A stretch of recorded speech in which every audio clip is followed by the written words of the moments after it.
अस्सलाम वालेकुम दोस्तों, मैं हूं महमूद जान बाबर। इस वक्त न्यूयॉर्क में मौजूद हूं। अमरीकी वस्त मुद्दती इंतखाबात कल होने जा रहे हैं। जब आप ये प्रोग्राम देखेंगे तो शायद वो इंतखाबात का अमल शुरू भी हो चुका हो। ये इंतखाबात इस वक्त हो रहे हैं, इनकी अहमियत क्या है, ख़ुद अपने अमरीका के अंदर इनकी अहमियत क्या है, बतौर पाकिस्तानी कम्युनिटी हमारे लिए ये कितने अहम हैं, और बतौर पाकिस्तान एक मुल्क के ये हमारे लिए कितने अहम हैं। बाकी ममालिक की इसके लिए अहमियत क्या है, ख़ुद अमेरिका का असर जो था वो पूरी दुनिया के लिए एक वर्ल्ड लीडर के तौर पे उस पे क्या असर पड़ा है इन 2 सालों के दौरान, वो बेहतर हुआ है या वो कमज़ोर हुआ है। इस किस्म के इश्यूज़ हैं जो हम रोज़ाना अपने घरों में, अपने महाफिल में इनको डिस्कस करते हैं। तो आज हमने कोशिश की कि चूँकि यहाँ पर इस पर बहुत ज़्यादा बात हो रही है, तो हम यहाँ पे इस कम्युनिटी में जो 2 अहम पाकिस्तानी अच्छी पोजीशंस पे अपने अपने शोबों में काम कर रहे थे, हमने उनसे दरख्वास्त की कि आए मिल के बैठते हैं और उन तमाम पॉइंट्स पे बात करते हैं जो कि पाकिस्तानियों के जहनों में इस वक्त मौजूद हैं। मेरे बाएं तरफ मौजूद हैं जहांगीर खटक साहब। जहांगीर खटक साहब पाकिस्तान के मशहूर सहाफ़ी रहे हैं। 20 साल से ज़्यादा अरसा हो गया है शायद इनको यहाँ अमेरिका में रहते हुए। एक यूनिवर्सिटी में एक सेंटर है, बड़ा अहम, उसमें काम करते हैं, उसको लीड करते हैं, और एक अच्छा रोल है इनका बतौर पाकिस्तानी अमेरिका में। मेरी दूसरी तरफ मौजूद हैं आगा मोहम्मद साले साहब। ये भी करीबन 20 साल से यहाँ पे हैं, और ये यहाँ पे कम्युनिटी बोर्ड है, वाहिद एक पाकिस्तानी है जो कि न्यूयॉर्क में इस कम्युनिटी बोर्ड के ये मेंबर हैं। और इनकी बड़ी खिदमात हैं यहाँ पर। जो जितने भी ममालिक के लोग रहते हैं इनके इर्द गिर्द, वो इनको बड़ी इज्जत की निगाह से देखते हैं। ये यहाँ की सियासत पे भी बड़ी गहरी नज़र रखते हैं, पाकिस्तान के हवाले से भी इनकी अपनी सोच है। तो इन दोनों से बात करेंगे कि वो इश्यूज़ क्या हैं जिनको हम आगे लेके चलेंगे। मेरी बाएं जानिब बैठे हैं पाकिस्तान के मारूफ सहाफ़ी जहांगीर खटक साहब, जो कि अब यहाँ रहते हैं एक सेंटर में, बड़ी अच्छी पोजीशन पे यूनिवर्सिटी में। तो यहाँ से भी वो हालात को देखते हैं, वो पाकिस्तान को देखते हैं, वो अफ़गानिस्तान को देखते हैं, वो इन सारे मामलात को देख के यहाँ से जब बात करते हैं तो इनकी बात की एक बड़ी अहमियत होती है। इनसे भी बात करेंगे। दूसरी तरफ मेरे बैठे हैं आगा मोहम्मद साले साहब। आगा मोहम्मद साले साहब न्यूयॉर्क में पहले पाकिस्तानी हैं जो कि कम्युनिटी बोर्ड के मेंबर बने हैं। एक बड़ी अहमियत है इसकी अवामी सतह पर। यहाँ पर जो इनका निज़ाम है, जो गवर्नेंस का निज़ाम है, तो इसमें एक बड़ी बात है हमारे लिए कि आगा मोहम्मद साले साहब उस बोर्ड के मेंबर हैं।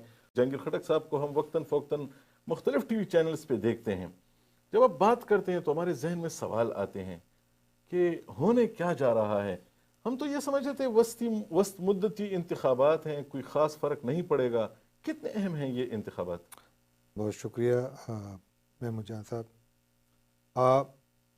अमेरिका में हर 2 साल बाद इंतखाबात होते हैं, यानी कि 4 साल की प्रेसिडेंट की मुद्दत है, तो वो तो 4 साल बाद आते हैं। एक इंतखाब वो हुआ, और दूसरा फिर मिड टर्म इलेक्शन या वस्त मुद्दती इंतखाबात जो अभी होने जा रहे हैं 6 नवंबर को। इसकी अहमियत बहुत ज़्यादा है। यूँ तो अमेरिका में ट्रेडिशनली जो रूलिंग पार्टी होती है वो कैरी ओवर कर जाते हैं उमूमन, और जो वस्तमुद्दती इंतखाबात होते हैं वो जनरली अच्छा परफॉर्म करते हैं, और वो अपनी सीटें रिटेन करते हैं। तो अगर उनके कंट्रोल, कांग्रेस का कंट्रोल उनके हाथ में है, तो जनरली वो उन्हीं के हाथ में रहता है। लेकिन 2018 के इंतखाबात ज़रा मुख्तलिफ हैं। मुख्तलिफ यूँ हैं कि अमेरिका कुछ गैर मामूली हालात से गुज़र रहा है, सियासी हालात से। आप देखिए कि अमेरिका के अंदर इस वक्त जो सियासी तकसीम है बहुत ज़्यादा है। सदर डोनाल्ड ट्रंप की कुछ पॉलिसीज़ ऐसी हैं जिनसे अमेरिका के अंदर बहुत ज़्यादा इख्तलाफात पाए जाते हैं, और कौम अच्छी खासी तकसीम है, चाहे वो बात गन कंट्रोल की हो या इमिग्रेशन की हो, या कोई और लोकल एजेंडा हो या इंटरनेशनल पॉलिटिक्स के हवाले से हो। अमेरिका में तकसीम खासी गहरी है। इस तनाजुर में आप देखिए कि डेमोक्रेट्स बिल्कुल बहुत ज़्यादा मुतहर्रिक हैं, और वो चाहते हैं कि वो किसी तरह से भी इन वस्त मुद्दती इंतखाबात में कांग्रेस का कंट्रोल दोबारा अपने हाथ में लें। डेमोक्रेट्स वो हैं जिनकी उम्मीदवार हिलरी क्लिंटन की पार्टी की, जी हाँ, वो चाहते हैं कि वो इसका कंट्रोल दोबारा हासिल करें, और सदर ट्रंप की जो गवर्नेंस है उसके ऊपर थोड़ा ज़्यादा चेक लाएं, क्योंकि उनके ख़्याल में सदर ट्रंप की जितनी पॉलिसीज़ हैं उन्होंने अमेरिका को दाखिली और ख़ारजी दोनों सतहों पर अच्छा खासा अकेला कर दिया है और दाखिली सतह पर उसमें अमेरिका में तकसीम बहुत ज़्यादा है। क्या तकसीम है, ऐसा क्या हुआ है यहाँ? देखिए इमिग्रेशन के ऊपर बहुत ज़्यादा तकसीम है। यहाँ पर गन वायलेंस आप देखिए रोज़ाना मास किलिंग्स यानी मास शूटिंग्स के वो होते हैं, हमारा पूरा वाक़यात होते सेगमेंट है, हैं। उस पर बात जी करेंगे। हाँ, उसके अंदर एक किस्म के वाक़यात होते हैं। उसके ऊपर गन कंट्रोल की फिर बात होती है कि जी आप गन को जो लोग जिस तरीके से दुकानें बेचती हैं गन्स को, बैकग्राउंड चेक्स लाएँ ज़्यादा, उसके ऊपर जो लेजिस्लेशन उसको सख्त करें ताकि आम लोगों को गन्स ना मिलें। आप इस बात से अंदाज़ा लगाइए कि इस वक्त जो बैनुल-अक़वामी आदाद व शुमार हैं, ये इस साल जून में होने वाला सर्वे है, ये उसके आदाद व शुमार मैं आपको बता रहा हूँ कि पूरी दुनिया में तकरीबन 890 मिलियन गन्स हैं जो आम शहरियों के पास हैं और अमेरिका के पास उसका 46% है।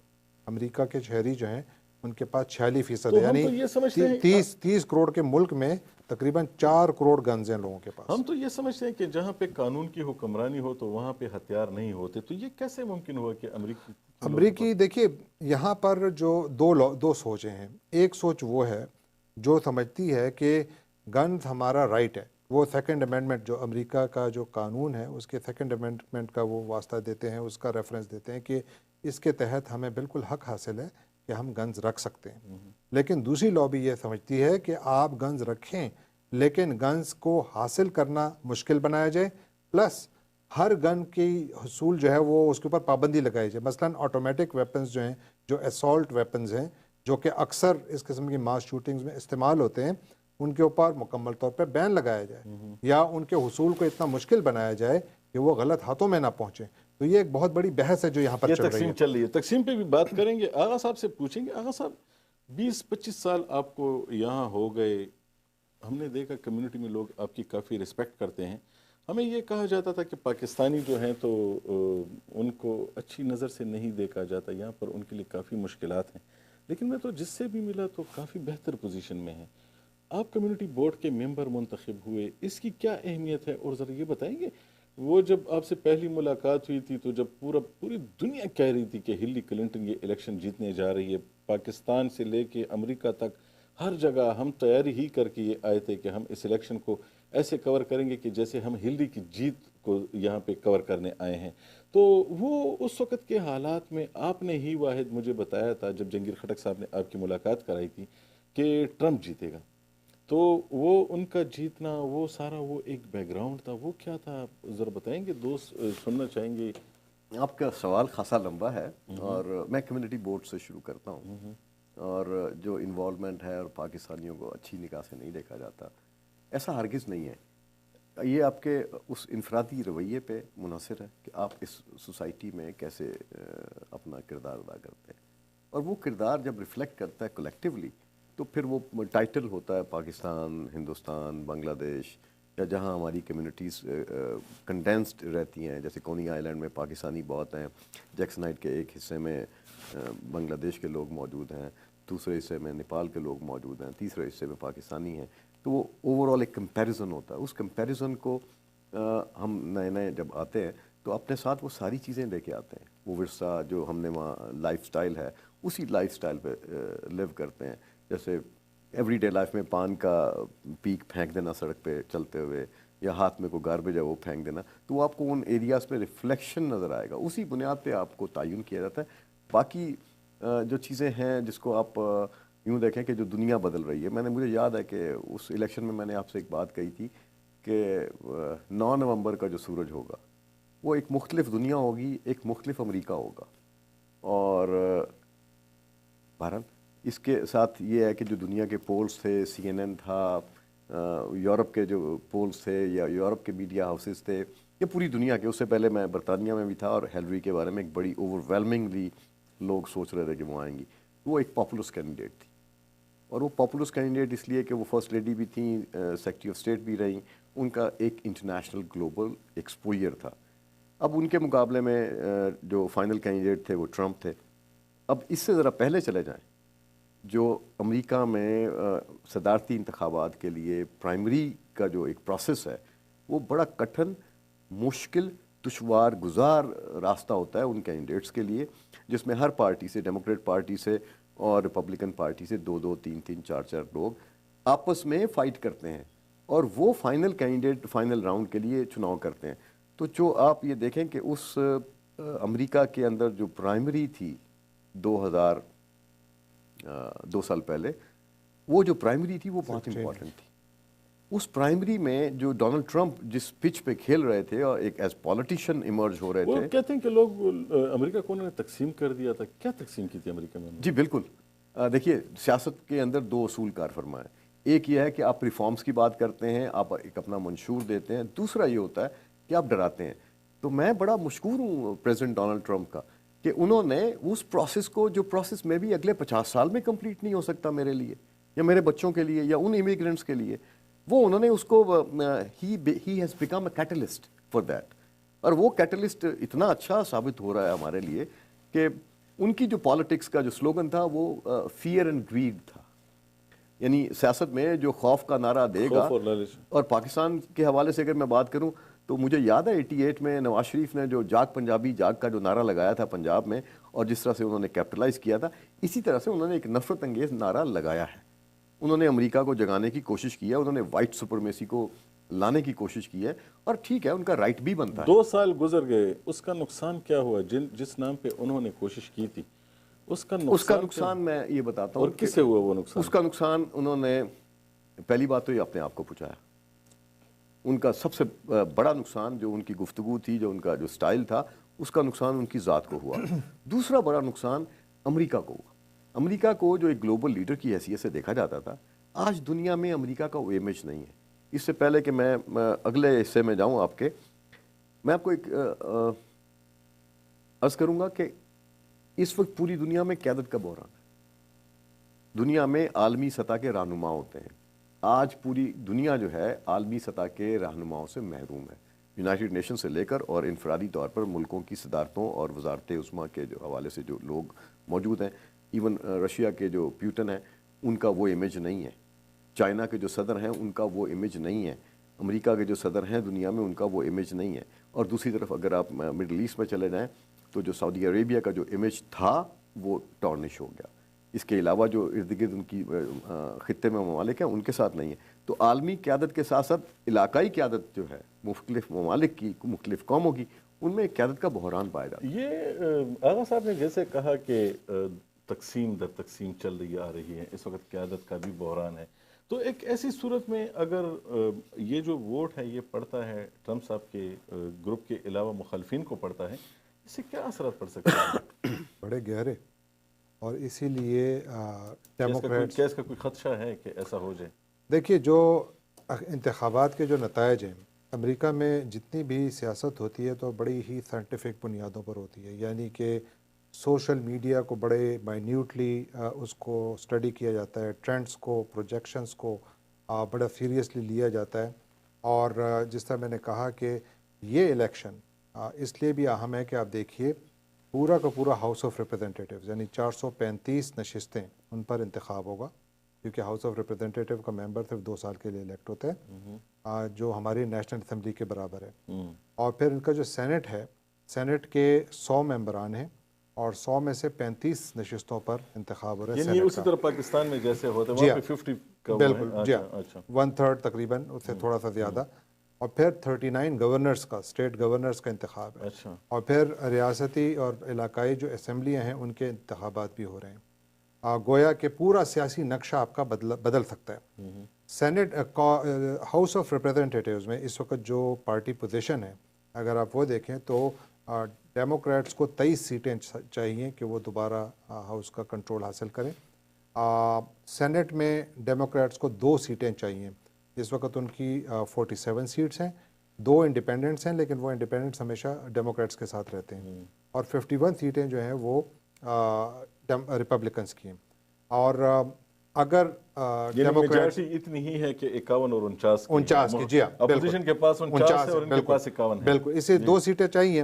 ابھی مسئلہ ڈیموکریٹس کے ساتھ یہ آ رہا ہے، اور جس کا میرا خیال یہ ہے، جو پروجیکشنز آ رہی ہیں وہ یہ ہیں کہ ڈیموکریٹس ہاؤس آف ریپرزینٹیٹیوز کی سیٹوں میں اپنی تقریباً 38 سیٹوں کا اضافہ کر سکتے ہیں.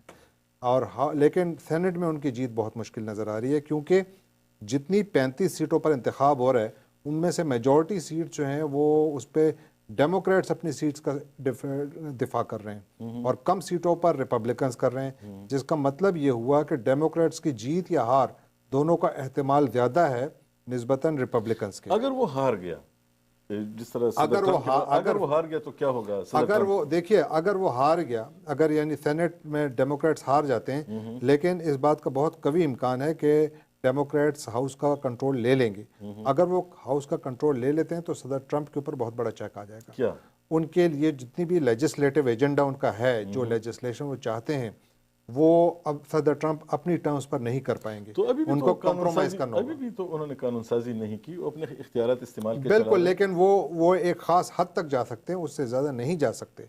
और दूसरी बात यह है कि अमेरिका में अगर आप सिर्फ और सिर्फ प्रेसिडेंशियल जो डिक्रीज हैं और ऑर्डिनेंसेस हैं और जो प्रेसिडेंशियल पावर्स, एग्जेक्टिव पावर्स के तहत अगर आप कोई इस किस्म की लेजिस्लेशन लाते हैं तो उसका महदूद इम्पैक्ट है, प्लस वो फुल टाइम नहीं होता, उसका एक खास टाइम तक होता है, उसके बाद वो एक्सपायर हो जाती है, बिकॉज मकसद कांग्रेस को टाइम देना होता है। फिर अगर ये अपोजिशन सदर ट्रंप की ग्रुप के साथ हिमायत नहीं करती, उनके साथ आगे नहीं चलती, फिर क्या होता है? बहुत बड़ा देखिए, एक चीफ जस्टिस ने, एक चीफ सुप्रीम कोर्ट, अमेरिका के सुप्रीम कोर्ट के एक जज, not chief justice sorry, America के सुप्रीम कोर्ट के एक जज ने रिटायरमेंट का ऐलान किया।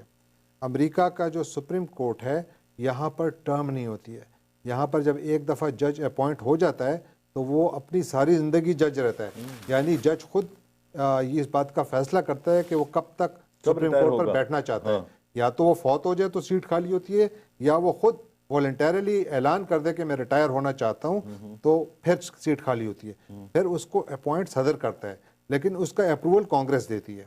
लिहाजा अगर डेमोक्रेट से कंट्रोल में जाता है हाउस, तो सदर ट्रंप के लिए, क्योंकि one of the supreme court जजेस उन्होंने ऐलान किया है कि वो रिटायर होना चाहते हैं, अगर वो रिटायर हो गए और नए जज जो है वो सदर ट्रंप लाते हैं तो उनको ऐसी आसानी नहीं होगी जिस तरह अभी हमने वो ब्रेट कैवेनॉ की सूरत में देखा कि वो रिपब्लिकन्स ने बुलडोज किया, वर्चुअली बुलडोज किया, और उसको उन्होंने उसकी जो नॉमिनेशन थी उसको अप्रूव किया। अगर हाउस ऑफ रिप्रेजेंटेटिव्स डेमोक्रेट्स के कंट्रोल में होता तो मेरा नहीं ख्याल कि जज कैवेनॉ जो है वो सुप्रीम कोर्ट पे बैठ सकते, क्योंकि वो बहुत मुश्किल होता उनके। ये हमारे यहाँ एक तासुर है कि ये सिर्फ पाकिस्तान जैसे मुल्कों में ही होता है कि अपोजिशन हुकूमत के साथ ताउन नहीं करती, इसलिए मामलात आगे नहीं चल पाते, और हम आइडियलाइज करते हैं यूरोप को और अमेरिका को और इन मुल्कों को कि यहाँ पे तो सब लोग मिल के एक सिस्टम को चला रहे होते हैं, तो मुश्किलात कम है जो रूलिंग पार्टी है उसके लिए। लेकिन जो आप कह रहे हैं तो यहाँ पे तो काफ़ी मुश्किल है, वैसी सूरत हाल जैसे पाकिस्तान में है। नहीं, पाकिस्तान से बहुत मुख्तलिफ है। अच्छा, देखिए, अमेरिका के निज़ाम, ऑफ कोर्स दुनिया में कोई निज़ाम भी परफेक्ट नहीं है जो इस वक्त दुनिया में आप मुख्तलिफ मुल्कों में देख रहे हैं। अमेरिका के निज़ाम में भी अपनी कमज़ोरियाँ हैं, इसकी अपनी लिमिटेशंस है, लेकिन अमेरिका के निज़ाम की कुछ खूबियाँ हैं। मैं कह रहा हूँ जब डेडलॉक बनता है कौन आके बचा के वो सिस्टम को आगे लेके जाता है, फिर ये बताएं ज़रा। देखें, अगर फ़र्ज़ किया डेडलॉक बनता है सेनेट में और हाउस में, हमेशा डेडलॉक होता है, याद रखें। जब भी कोई कानून साजी होती है तो कभी भी बहुत कम ऐसा होता है कि अगर एक कानून हाउस ऑफ रिप्रेजेंटेटिव्स ने पास किए और वो जाता है सेनेट के पास अप्रूवल के लिए तो वही कानून सेनेट भी पास करेगी, बहुत कम होता है। होता ये है कि सेनेट अपना कानून पास करती है, फिर हाउस और सेनेट के जो मेंबरान लीडरान हैं दोनों पार्टीज़ के, वो बैठते हैं आपस में, फिर एक कॉम्प्रोमाइज़ डील होती है जिसमें कि दोनों हाउसेस को एक लेजिस्लेशन एक्सेप्टेबल बनाई जाती है, उसके बाद वो अप्रूव होती है। लिहाजा डेडलॉक हमेशा रहता है और वही उसकी खूबसूरती है, बिकॉज वो रिफाइनमेंट लाता है। अगर सदर है उसके ऊपर भी एक चेक है, वो अपने बेपनाह पावर्स को इस्तेमाल कर सकते हैं, लेकिन दे द बिग चेक। इसी तरह अगर कांग्रेस जो है वो अपनी तरफ से कुछ मनमानी करना चाहती है तो फिर भी एग्जेक्टिव की तरफ से उसके ऊपर बहुत ज़्यादा स्ट्रॉन्ग चेक है। तो ये चेक एंड बैलेंसेस का सिस्टम है। इसीलिए डेमोक्रेट्स की बहुत ज़्यादा कोशिश ये है कि वो पहले तो पूरे कांग्रेस का कंट्रोल अपने हाथ में करें, यानी सेनेट और हाउस ऑफ रिप्रेजेंटेटिव्स का, लेकिन अगर वो मुमकिन ना हो तो कम से कम हाउस ऑफ रिप्रेजेंटेटिव्स का कंट्रोल तो अपने हाथ में लें, ताकि जो सदर ट्रंप जिस तेज़ी से अपने एजेंडे को तकमील पर पहुंचाने की कोशिश कर रहे हैं उसको रोकें और उसको स्लो डाउन करें। यही उनकी कोशिश है, क्योंकि उनकी राय में सदर ट्रंप की कुछ पॉलिसीज़ ऐसी हैं जो कि अमेरिका के मफाद में नहीं है, उनका ख्याल है, और उसी की वजह से अमेरिका में सियासी तकसीम और दरारें दिन ब दिन फैलती जा रही हैं, बढ़ती जा रही हैं। आगा साहब से पूछते हैं, वो आप तो बिल्कुल ग्रास रूट लेवल पे कम्युनिटीज़ में काम करते हैं, लोगों से मिलते हैं, ये जो तकसीम दर तकसीम की बात है, क्यों इतना ज़्यादा लोग खौफज़दा महमूद, हैं ये इनसे? एक खौफ पहले था ये? नहीं, पहले ये था लेकिन विजिबल नहीं था। लेकिन मैं समझता हूँ फिर शुक्रिया president Donald Trump that you accelerate that process.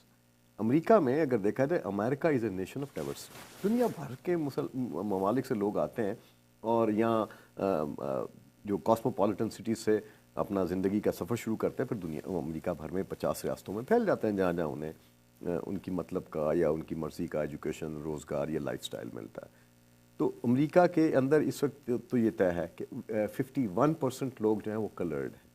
तो जो वाइट सुपरमेसी है वो एक मिनॉरिटी में कन्वर्ट हो रही है, यानी 1% से, और 49 और 51 जैसे। तो ये एक उनके लिए अलार्म भी है, चैलेंज भी है। फिर दूसरा ये है कि अमेरिका की जो खूबसूरती थी वो इसी उसका हुस्न जो था वो इस डाइवर्सिटी से था।